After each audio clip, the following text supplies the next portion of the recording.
ఈకోట electronic media print media సోదరులకి ప్రత్యేకంగా నమస్కారాలు. అదేవిధంగా మా తెలుగుదేశం పార్టీ నాయకులకు కూడా నమస్కారాలు.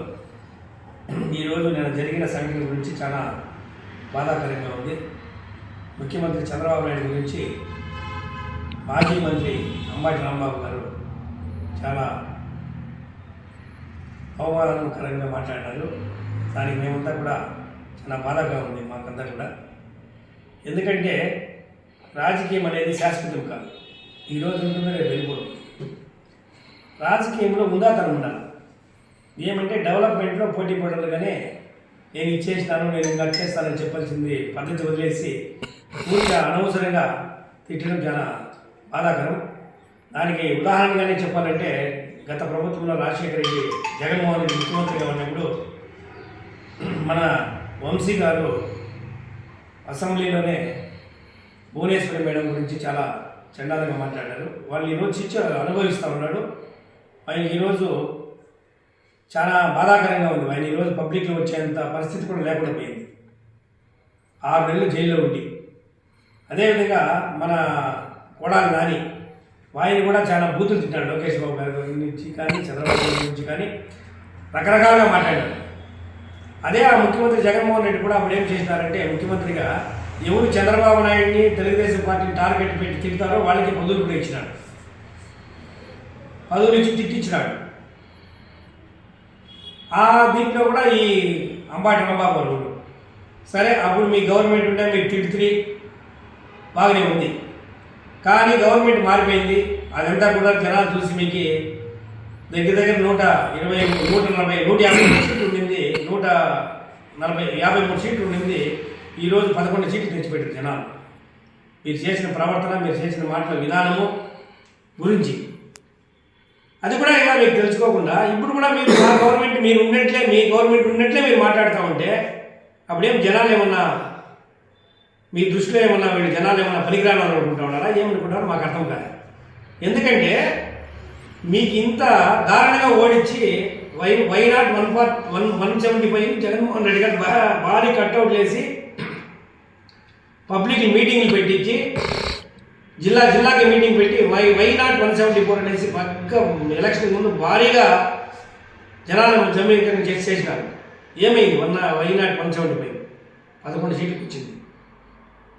ఇంత దారుణంగా ఓడిపోయి కూడా ఈరోజు కూడా మీరు గవర్నమెంట్ లేకుండా ఉంటే ఈరోజు కూడా మీరు అనుచితమైన మాటలను తిడతా ఉంటే చాలా దారుణంగా ఉంది. దయచేసి గుర్తుపెట్టుకోవాలి అంబటి రాంబాబు గారు. మీరు ఏమంటా ఉన్నారు? మళ్ళీ మీరేమంటే నేను ఒక కోపంతో మాట్లాడే నా తప్పు అయిపోయింది ఏంటో ఉంటాం. ఎవరు కూడా అది చాలా తప్పు. అదే రకంగా అదే చంద్రబాబు నాయుడు గారు మొన్న రీసెంట్గా తెలుగుదేశం పార్టీ కరడు కట్టిన నాయకుడు, ఐటీటీ రాష్ట్ర స్థాయి నాయకుడు, ఒక మాజీ ముఖ్యమంత్రి భార్య భారతీరెడ్డి గారిని ఏదో చిన్నగా మాట్లాడితే, కించపరిచే విధంగా మాట్లాడితే ఇమ్మీడియట్లీ కూడా ఎత్తి లోపలేసినారు. లోపలేసి 60 రోజులు జైల్లో ఉన్నాడు. ఈ తెలుగుదేశం గవర్నమెంట్లోనే తెలుగుదేశం నాయకునే మాట్లాడిందని జైలు వేసినారు. ఇది కూడా మీకు బుద్ధి రాలేదా? ఇంకా నేను చూసుకుంటాను అటు అనుకుంటే ఈరోజు మీరు ఒక్కరు కూడా లాస్ట్ టైం పనిచేసిన ఎమ్మెల్యేలు కానీ ఎంపీలు కానీ అందరూ కూడా ఈరోజు జైల్లోకి పోవచ్చు. కానీ అట్లా పని చేయలేదు చంద్రబాబు నాయుడు. ఎందుకంటే ఈ పొద్దు కాదు రేపు తెలుసు తినేసి ఒక దీంతో ప్రజలకంతా కూడా అర్థమవుతా ఉంది. దీంతోనే ఆయన ఈ పొద్దుటి కూడా అదే రకంగా ఉన్నాడు. కాబట్టి నువ్వు మాట్లాడిన మాటలు చాలా దారుణంగా ఉంది. ఎందుకు గురించి మాట్లాడుతున్నావు? చంద్రబాబు నాయుడు గురించి. చంద్రబాబు నాయుడు గారు ఏం తప్పు చేసినాడు?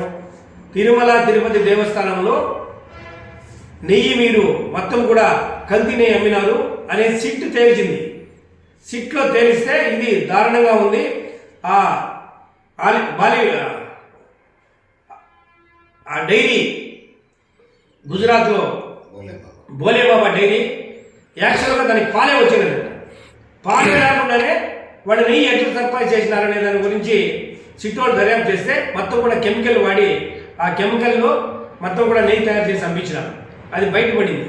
దాని గురించి కోర్టులో చేసిన దాని గురించి కొందరు వెంకటరమణ స్వామికి చేసిన తప్పుకి వైసీపీ గవర్నమెంట్ ఈ విధంగా చేసిందనేసి అందరూ కూడా నిరాశ మండల నియోజకవర్గ స్థాయిలో ఎమ్మెల్యేలు అందరూ కూడా కార్యకర్తలు ఆ వెంకటరమణ స్వామి గుడిలో పోయి పూజ చేసి చాలా మీకు అన్యాయం జరిగింది, దీనివల్ల ప్రజలకు చాలా క్షమాపణ చెప్పాలి ఆ గవర్నమెంట్ అనేసి ఒక ఈ వినికిడి తెలియజేసేదానికే వాళ్ళు చేశారు. బ్యానర్లు వేసి కట్టిపెట్టారు. నిజమా తప్పు అనేది సిట్టు తెలిసింది. వీళ్ళే మా గవర్నమెంట్ వాడు చంద్రబాబు నాయుడు గారు తెలుసు ఇది దొంగనయ్యి ఇది పొరపాటు చేసినారని చెప్పిన చంద్రబాబు నాయుడు గారు ఆ సిట్టు వాళ్ళు తేల్చిన దానివల్ల దీన్ని పబ్లిక్ చేయడానికి మనోళ్ళు చెప్పినారు తెలుగుదేశం పార్టీ. దాని గురించి నువ్వు అనవసరంగా రాద్ధాంతం చేసి చంద్రబాబు నాయుడు తిట్టావు. చంద్రబాబు నాయుడు ఏమన్నా చెప్పినాడు? చంద్రబాబు నాయుడు బూతులుగా తిట్టావు. దయచేసి ఇది మానుకో, నీకు నన్నే జరిగింది ఇది. కానీ ఇట్లా తెలుగుదేశం పార్టీలో చంద్రబాబు నాయుడు, లోకేష్ బాబు గారు కానీ వీళ్ళంతా కూడా న్యాయ ధర్మంగా పోవాలా. రేపు ఆ పార్టీ ఎవరున్నా కూడా మనకు అనవసరంగా పోకూడదు, ఊరికి ఖర్చు సాధనలు చేయకూడదు అనేది ధోరణిలో పోతున్నాను తెప్పించి వేరే రకంగా పోలేదు. అట్లా పోయినట్టుంటే ఈరోజు మీ నాయకుడి పైన ఉండే కేసులు ఇన్ని కాదు. ఈరోజు ఆయన ఉండే కేసులు ఆయన లోపలికి వెళ్ళిపోతే శాశ్వతంగా జైల్లోనే ఉండాలి జగన్మోహన్ రెడ్డి గారు. కానీ చంద్రబాబు నాయుడు అట్లా దుర్మార్గం ఆయన చేయలేదు. అదే మీరు చంద్రబాబు నాయుడు పైన లేని కేసుని సృష్టించి పెడితే ఈరోజు ఆ కేసు కూడా కొట్టేసినారు సిట్టు.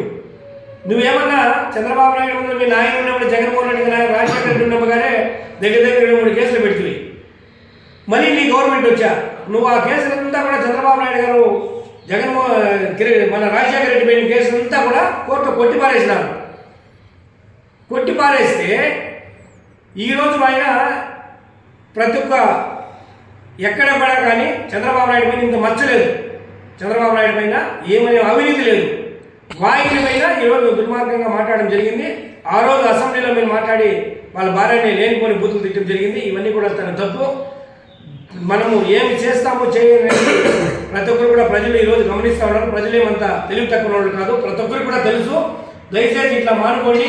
మీరు ఏమన్నా ఉంటే కూడా డైరెక్ట్గా డెవలప్మెంట్లో పోరాడండి. మీకు తెలిసినంత వరకు కూడా నేను చెప్తా ఉన్నాను, నాకు తెలిసినంత వరకు కూడా పోలవరం ప్రాజెక్టు మీ 2014 నుండి 19 వరకు 73% చేస్తే మీ గవర్నమెంట్ వచ్చి 2019 నుండి 24 వరకు మీరు చేసిన డెవలప్మెంట్ 1%. ఈరోజు 2027లో నీళ్లు వదులుతూ ఉన్నాం.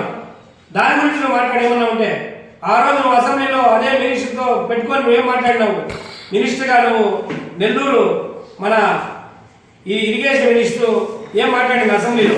మాకు ఈ అదృష్టం వచ్చేయండి, జగన్మోహన్ రెడ్డికి మేము ఎప్పుడు కూడా చిరకాలము ఆయన చేసిన సేవ మేము ఎప్పుడో త్యాగంగా చేస్తున్నాము, మా హయాంలోనే ఈ పోలవరం పూర్తి చేస్తామని కూడా ఆ రోజు అసెంబ్లీలో నువ్వు 2019లోనే ప్రకటిస్తుంది. ఏమైంది? అది 1% కూడా చేయలేడు మినిస్టర్గా ఉండుకొని, ముఖ్యమంత్రిగా ఉండుకొని. ఈరోజు అది పూర్తి చేస్తాను, 27లో పూర్తి అవుతాం. అదే చిన్న ఎగ్జాంపుల్గా చెప్పాలంటే ఆంధ్రనివా కాలువ ఆ రోజు జగన్మోహన్ రెడ్డి కాదు ఎన్టీ రామారావు గారు పేరు పెట్టి ఆంధ్రనివా కాలువ అనేసి ఆ రోజు 1984లోనే ఎన్టీ రామారావు గారు ఈ కాలువ పెట్టి ఆంధ్రనివాని తెస్తే మళ్ళీ అదే రాజశేఖర రెడ్డి కూడా పనిచేసినాడు. మళ్ళీ అదే వచ్చి చంద్రబాబు నాయుడు గారు పూర్తి చేస్తే జగన్మోహన్ రెడ్డి గారు ఈ కాలువని పూర్తి కొంచెం పెండింగ్ ఉంటే కూడా దాన్ని పెండింగ్ చేయకుండా నీళ్లు నువ్వు వదిలి ఏ విధంగా చేసి ప్రజలకంతా కూడా తెలుసు. ఈ రోజు 3 నెలలు అయితే ఉంది. 3 నెలల కూడా కాలువలో నీళ్లు 24 అవర్స్ కూడా వస్తూ ఉన్నాయి. కుప్పం నియోజకవర్గంలో చెరువులంతా కూడా నిండిపోయినాయి, పలమనేరు చెరువులు నిండినాయి, పువ్వులు కూడా నిండుతూ ఉన్నాయి. ఇంకా కూడా రేపు 35 వరకు కూడా నీళ్లు వస్తాయి. ఇవన్నీ కూడా జనాలు చూస్తూ ఉన్నారు. ఇది మీరు తెలుసుకోవాల్సిన విషయమే. అదేవిధంగా అమరావతి గురించి నువ్వేం మాట్లాడుతుంది? 3 రాజధానులు అని చెప్పి 3 రాజధానులు అని చెప్పేసి లేనిపోని జనాలకు అలసడి సృష్టించి కర్నూలులో రాజధాని, అమరావతిలో కానీ వైజాగ్లో రాజధాని చేసేసి జనాలకు లేనిపోని మాటలు చెప్పి జనాలంతా దీనికి చాలా భయభ్రాంతులయ్యి అమరావతిలో ఉన్న రైతులంతా కూడా వాళ్ళపైన అంతా లేని కేసులు పెట్టిస్తుంది. అమరావతిని చంద్రబాబు నాయుడు డెవలప్మెంట్ చేసిన దీనంతా కూడా పూడిపి చేసినాము. నీళ్లు వస్తూ ఉన్నాయి, నీళ్లు వస్తే పూడిపోతుందనేసి. ఈరోజు అమరావతి 2027లో అదే అమరావతి అక్కడ ప్రారంభమవుతుంది. అర్థమైన నువ్వు చూస్తే నీకు బుద్ధి వస్తుంది కొంచెమన్నా. కానీ ఇట్లా ఈ పనులు మాత్రం చేయొద్దు. జగన్మోహన్ రెడ్డి గారు నీ కిందుండి నీ ఎమ్మెల్యేలకి, నీ ఎక్స్ఎమ్మెల్యేలకి, ఎంపీపీలు కూడా చెప్పుకో. ఏమన్నా ఉంటే న్యాయంగా పోండా, న్యాయంగా పోతే కొన్ని ఓట్లు అన్న వేస్తారు. కానీ ఇంత దౌర్జన్యంగా పోయి మీరు అధికారం లేకుండానే మీరు ఇట్లా మాట్లాడుతూ ఉన్నారు. ఇంకా అధికారం వస్తే ఇంకేమొస్తుందో మాకు అర్థం కాలేదు. తలకాయ చెప్తారని చెప్తా ఉన్నాను. కలిగి మీరు నిరక్షరేమో మాకు కూడా అర్థం కాలేదు.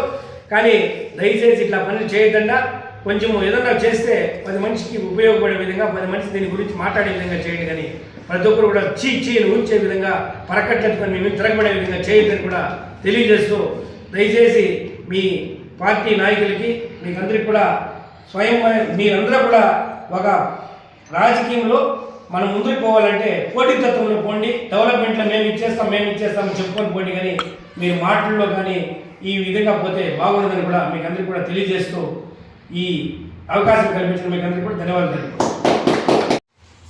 అంబాటి రాంబాబు గారు మన రాష్ట్ర ముఖ్యమంత్రి నారా చంద్రబాబు నాయుడు గారిని అనవసరంగా బూత్ మాటలతో తిట్టి, ఆయన తిట్టక ముందు ఒక్కసారి ఆలోచన చేసుకోవాల్సింది విషయం ఏమంటే, 2 సంవత్సరాలకు ముందు వీళ్ళ అధికారంలో ఉన్నప్పుడు ఒక్క చంద్రబాబు నాయుడు గారిని తప్పుడు కేసు పెట్టి జైలుకి పంపించిన తర్వాత, జైలుకి పంపిస్తే మన భారతదేశమే కాదు ప్రపంచ దేశాలు కూడా ఆ నాయకుడిని గురించి లేచి నిలబడిన చరిత్ర. దాన్ని ఒకసారి గుర్తించుకోవాలి. అరే, మా ప్రభుత్వంలో చంద్రబాబు నాయుడు గారిని తీసుకొని పోయి లోపలేస్తే ప్రపంచ దేశాలు కూడా ఒక్కసారిగా లేచినాయి. ఈరోజు వాళ్ళు అధికారంలో ఉన్నప్పుడు మనము ఒక చిన్న విషయంగా మాట్లాడినా కూడా మా పరిస్థితి ఏమవుతుంది అనేసి బుద్ధి తెచ్చుకొని బతకల్లా కానీ అనవసరమైన మాటలు మాట్లాడి, మాటలు మాట్లాడి బూతులంతా వదిలేసి అభివృద్ధిని ఈరోజు ముఖ్యమంత్రి నారా చంద్రబాబు నాయుడు గారు ఈ రాష్ట్రానికి నువ్వు వదిలేసిన తర్వాత 18 నెలల్లో ఏ స్థాయికి తీసుకొని వెళ్ళినారో దాన్ని ఒకసారి గుర్తించి బుద్ధి తెచ్చుకొని బుద్ధిగా జీవించాలని, ప్రజలతో ప్రజాగా బతకాలని మేమందరూ కూడా కోరుకుంటున్నాము. కానీ ఇది చాలా దురదృష్టకరము. ఈ విధంగా ఒక ముఖ్యమంత్రి గారిని తిట్టడము, బూతులు మాట్లాడడము ఇది మానుకోండి. ఎందుకంటే నీ సమక్షంలోనే నువ్వు ఒక్క అక్షరం మాట్లాడిన వెంటనే నీ మీదకు అక్కడ ఎంతమంది మహిళలు వచ్చినారు, ఎంతమంది ప్రజానికం వచ్చినది ఒక్కసారి నువ్వు వెనక్కి తిరిగి చూసుకొని మాట్లాడాలి. దీని మీద కన్నా మీరందరూ వైసీపీ ప్రభుత్వం వాళ్ళు, వైసీపీ నాయకులు బుద్ధిగా ప్రజలతో కలిసి అభివృద్ధికి కట్టబడి జీవించాలని చెప్పి మేమందరూ కూడా కోరుకుంటూ ఆశిస్తున్నాము. అదేవిధంగా ఇక్కడికి వచ్చేసిన తెలుగుదేశం పార్టీ నాయకులకు నమస్కారాలు తెలియజేసుకుంటున్నా. నిన్నటి రోజున మాజీ మంత్రివర్యులు అంబాటి రాంబాబు మాట్లాడినటువంటి మాటలు రాష్ట్ర చరిత్రలో అది ఒక దురదృష్టకరమైనటువంటి వార్త. ఆయన ఏ విధంగా మాట్లాడిననేది మా అధినాయకుడు రాష్ట్ర ముఖ్యమంత్రి వర్యులు నారా చంద్రబాబు నాయుడు గారిని కించపరిచే విధంగా మాట్లాడడం నిజంగా జీర్ణించుకోలేనటువంటి విషయం. ఈరోజు అంబటి రాంబాబు గారు తెలియజేస్తా ఉన్నా, అంబటి రాంబాబు గారు మీరు మాట్లాడినటువంటి మాటలకు నిన్న ఏ విధంగా ప్రజానీకం తిరగబడిందో చూడాలి.